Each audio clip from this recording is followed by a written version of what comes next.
Hello everyone and welcome to my channel Y&R Trends. I hope everyone is having a wonderful day. Before we begin, please hit the subscribe button and give this video a thumbs up. Phyllis and Cain spy Daniel kissing Tessa. The Young and the Restless recap for Monday, November 24th, reveals that Phyllis Summers and Cain Ashby will spy Daniel Romalotti Jr. kissing Tessa Porter after the newlyweds leave for Paris. At Danny Romalotti and Christine Blair's wedding reception, there'll be plenty of funny stories and toasts. Phyllis will enter with Cain and insist on raising a glass of her own to the happy couple. Christine will decide nothing can rain on her parade today, and will urge Phyllis to go ahead since this might be entertaining. Phyllis will end up giving an awkward toast about how Christine and Danny are meant to be before heading upstairs with Cain. It won't exactly be a heartwarming speech, but Christine will admit it was decent considering it came from Phyllis. At one point on Monday's Y&R episode, Nina Webster will admit to Christine that Esther Valentine was the one behind the mums that were delivered. Esther didn't realize Christine was allergic, so Nina will confess she didn't have the heart to break the news to her. Once Phyllis lands in a suite with Cain, he'll push her to prove she's moving on. Phyllis will suggest a game where they remove articles of clothing to represent their baggage, so she'll help Cain strip and rid himself of Lily Winters as well as his kids' disapproval. Phyllis will shed some baggage of her own before hitting the sheets with Cain again. Downstairs, Daniel will panic over his upcoming performance with Tessa, and insist she'll have to do it alone. Tessa will give Daniel a pep talk, so he'll get back on board and help her perform a sweet song as a gift for Danny and Christine. There'll be more speeches before Christine and Danny head upstairs to change clothes. Danny and Christine will squeeze in some sizzling alone time before they run into Phyllis and Cain in the corridor. Although Danny will worry Phyllis is going to cause trouble, she'll wish the pair bon voyage and insist she genuinely means it. Christine and Danny will return to their guests, who'll throw petals as the newlyweds leave for their Paris honeymoon. Back downstairs, Nina will enjoy hearing some stories about Chance Chancellor, since it'll be a way for him to stay alive in her heart. Devin Winters will also enjoy a dance with Abby Winters, as they appreciate the fact that the honeymoon isn't over for them. Tessa will share a warm moment alone with Daniel, who'll decide there's a way to make today even more perfect. Daniel will lean in for a kiss with Tessa, so Phyllis and Cain will spy them making out when they appear nearby. The Young and the Restless spoilers reveal that Phyllis will no doubt have a thing or two to say about this eventually, so stay tuned for updates on her next move. It all happened in a heartbeat, but for Lily Winters, the moment stretched into something eternal, charged with a magnitude she could scarcely bear. She had come to the Genoa City Athletic Club with trepidation, her heart heavy, her mind a-whirl in turmoil. There was always something about that grand staircase, the polished banisters and velvet carpet, that made her think of the promises she and Cain had once whispered to each other. How many times had she descended or ascended those very steps, hand tightly clasped in his? How many dreams had they built in that space, illusions of forever, of family, of second chances? But today, as she stood at the top of those stairs, her world cracked open. She saw them, Cain and Phyllis, coming down together side by side. Their laughter rang in her ears like a mockery, soft and intimate. Cain's arm was around Phyllis's waist. She leaned into him in a way that made Lily's chest tighten, as though every breath she tried to take was squeezed out by shock and betrayal. She watched their affection, so casual, so warm, and her heart shattered. She had warned herself over and over that this could happen. She knew the past between Cain and Phyllis was complicated, messy, full of old entanglements and unspoken longings. She had tried to be rational, to trust him, to believe that the love she and he shared, or once shared, meant more than history. After all, they had built something fragile, something hopeful. She felt she was giving him a real chance. Not out of naivety, but because she believed in what they could rebuild. But now, seeing them together like this, her faith felt naive. And betrayal felt like the only truth. She descended those stairs, each step a thunderous echo in her mind. The room fell silent to her. The laughter stopped, the music dimmed, not because her surroundings changed, but because her focus narrowed. There was only Cain and Phyllis and the burning ache of disappointment in her chest. When she reached the bottom, she stood before them. Phyllis, ever composed, ever so feline in confidence, turned, expecting perhaps a confrontation, but not this. Cain's eyes widened. There was a flicker of guilt or maybe surprise. He wasn't expecting Lily in that moment, Yet here she was, a force of hurt and accusation. Lily's voice trembled with power. "How could you?" she whispered, more a demand than a question. "How could you pretend this is nothing? Pretend we're fine, that everything is okay?" Phyllis's expression didn't falter. She met Lily's gaze with a coolness that felt like a blade. "Lily," she said softly, "I'm not pretending. This is real." That was all Lily needed. In a surge of emotion she hadn't warned herself about, rage boiling over into despair, she lifted her hand and slapped Phyllis across the face. The sound was sharp, resounding. The skin, the slap, the confrontation of both their realities. For a moment everything froze. Phyllis's cheek reddened, not just from the slap, but from the shock, from the rawness in Lily's eyes. Lily's chest heaved, tears brimming. "Don't you dare act like this is just a game," she spat, her voice cracking. "You don't get to do this. Use him, manipulate him, seduce him, and then pretend everything is fine." Phyllis flinched, her composure unraveling just a little. But even in shock, she responded with a venomous calm. "I didn't seduce him. He came to me. He chose to be here." "You're lying," Lily answered, the word torn out like a confession. "He's hurting. You know how much he's hurting. And you've made him feel needed, powerful, part of something again. While I trusted him." Lily's voice softened, but the anger burned hotter. She reached for something suspended in her gut, a warning she could no longer hold in. Kane's eyes shifted, unsettled, as though he tried to speak, but the words caught in his throat. "No more lies," Lily declared, stepping closer to Kane. Her voice dropped, intimate, final. "You think this is just about ambition, about your power and your program and your legacy? You think I don't see what you're doing? How you're playing all of us?" Kane swallowed. His face was pale.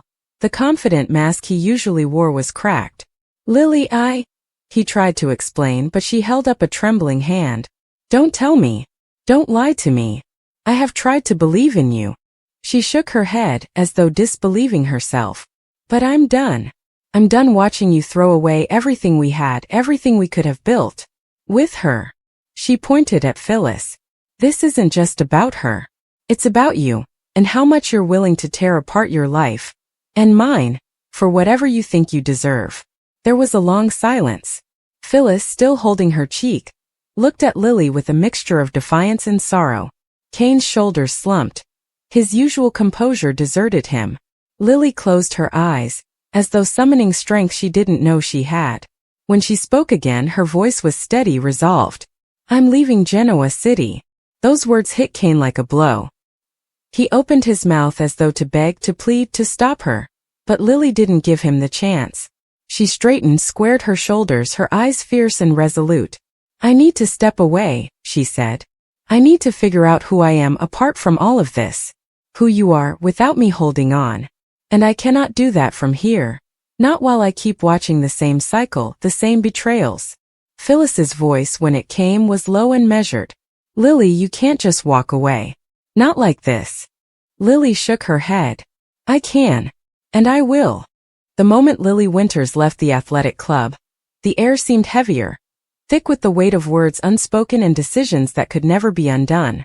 Every step she took through the marble lobby was both painful and liberating. She could still feel the sting of adrenaline, the echo of her own voice, the sharp imprint of her hand across Phyllis's face.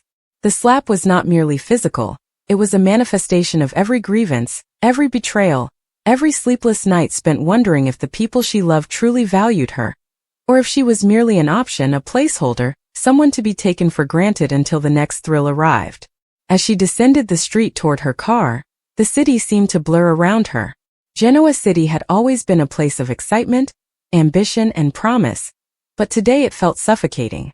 Every corner reminded her of Kane, the loft they had shared, the late-night dinners, the soft laughter over burnt toast in the mornings.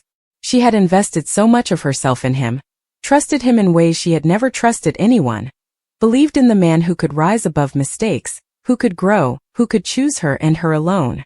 But tonight, standing face to face with Kane and Phyllis, she had realized that trust could not survive deceit, no matter how well-intentioned the other person seemed.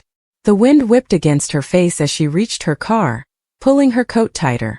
Her mind replayed the confrontation over and over, each memory sharper, more vivid. The way Phyllis's eyes had widened for just a fraction of a second when her hand connected with her cheek. The way Kane had faltered, the mask of confidence crumbling, revealing a man caught between guilt and confusion. And the finality in Lily's own voice when she warned him. "I warned you about losing me." Those words were no longer just a threat, they were a promise. As she started the engine, Lily's thoughts drifted back to the very beginning, to the first time she had met Kane Ashby. There had been a charm, an energy about him that drew people in, that made them feel seen and valued. She remembered the late-night talks, the shared dreams of a family, the laughter that had filled her apartment when she had been too exhausted to do anything else. It had felt like magic, like destiny, and she had allowed herself to believe that magic could overcome the messy, complicated realities of life. But life in Genoa City was never simple.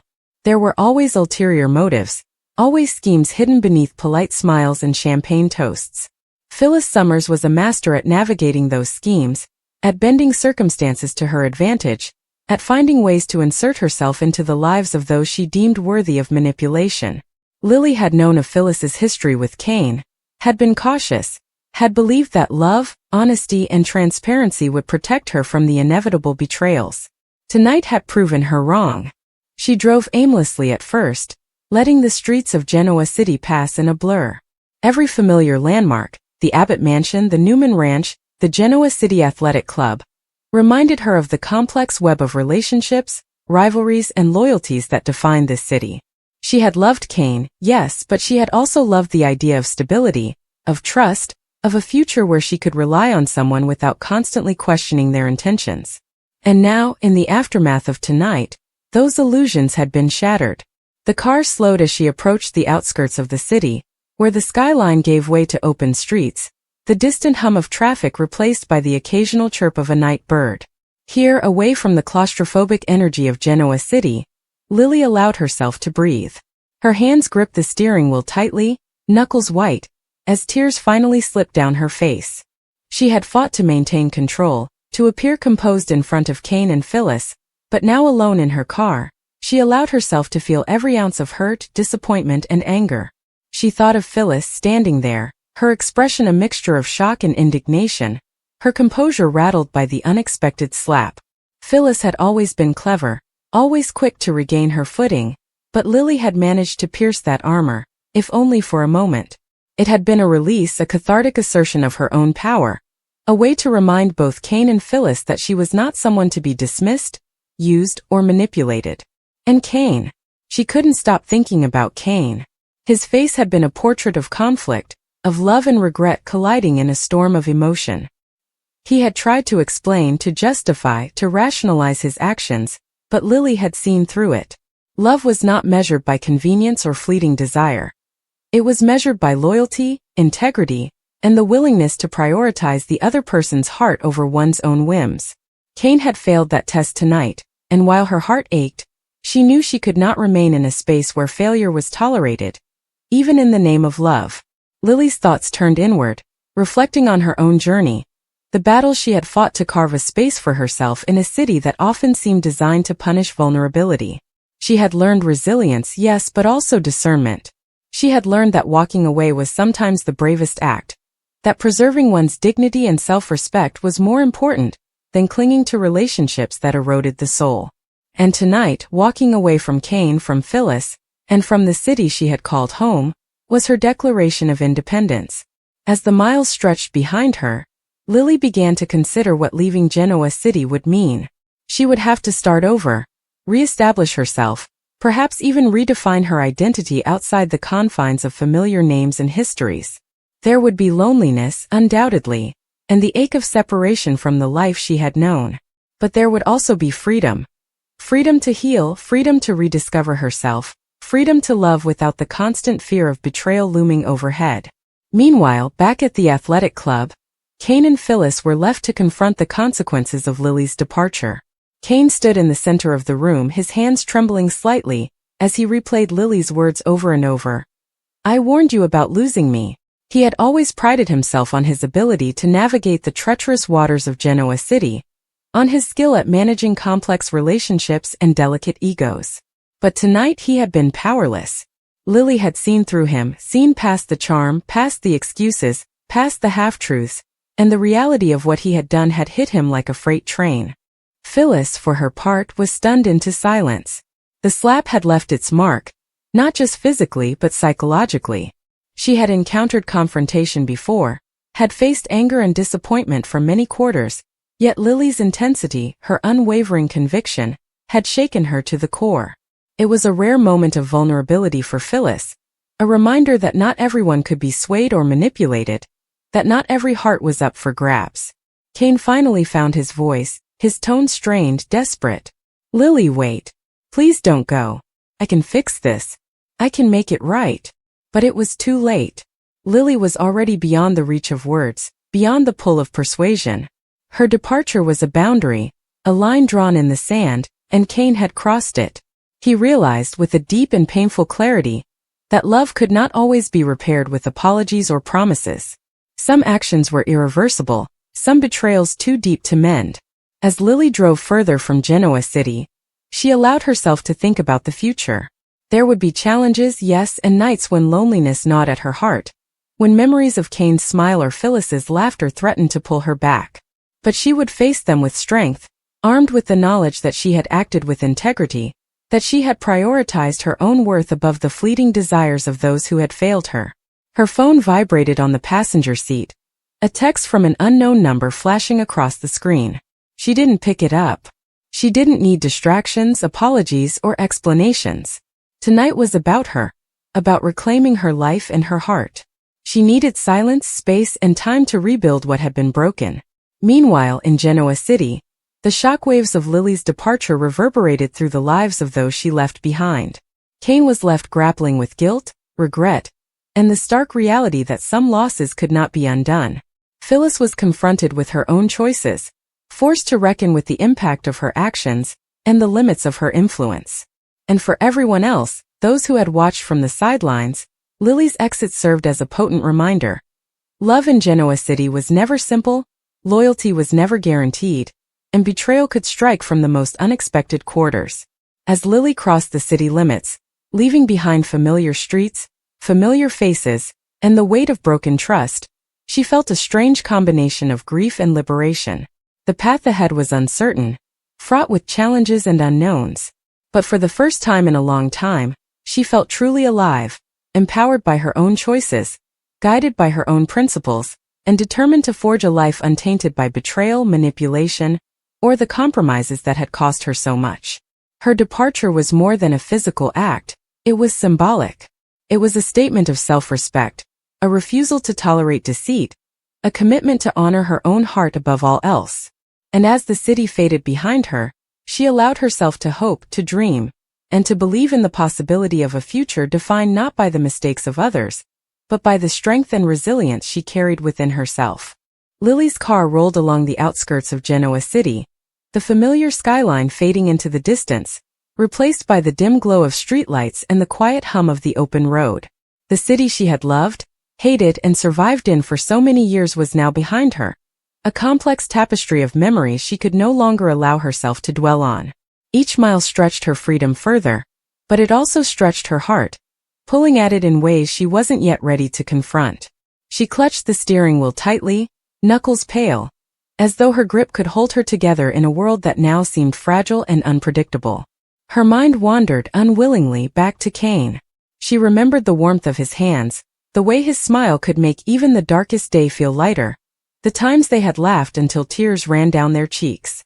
There had been moments of true connection, moments that had felt eternal, moments she had believed were unshakable. And now all of that seemed like a distant memory, overshadowed by betrayal and unspoken intentions. She couldn't deny that she still loved him, perhaps always would, but love alone could not anchor a heart in a storm of deceit.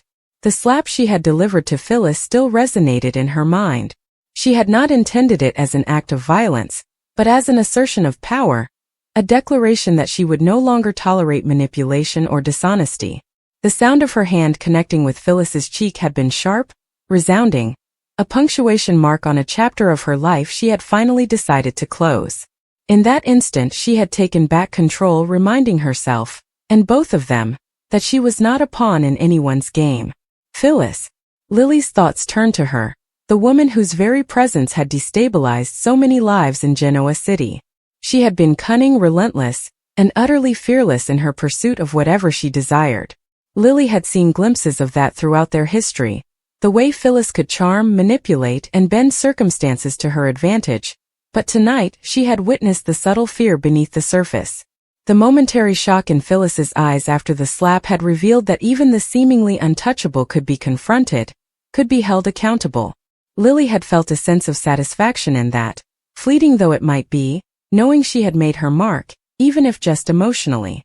Yet as the car sped down the highway, the triumph faded, replaced by a gnawing sense of loneliness. Leaving Genoa City meant leaving behind more than just Cain and Phyllis. It meant leaving behind a life filled with connections, history, and moments that had shaped her into who she was. It was a painful choice, one that required immense courage and resolve. She allowed herself a deep breath, realizing that pain and freedom were intertwined, that the very act of walking away, of asserting her independence, required her to endure the ache of loss. Her phone buzzed insistently in the passenger seat, a reminder that the world continued to move forward, even as she paused to recalibrate her own life. Messages from friends, colleagues, even family began to pile up, each one a thread connecting her to the city she was leaving behind. She ignored them all. Tonight was not the night for explanations or apologies.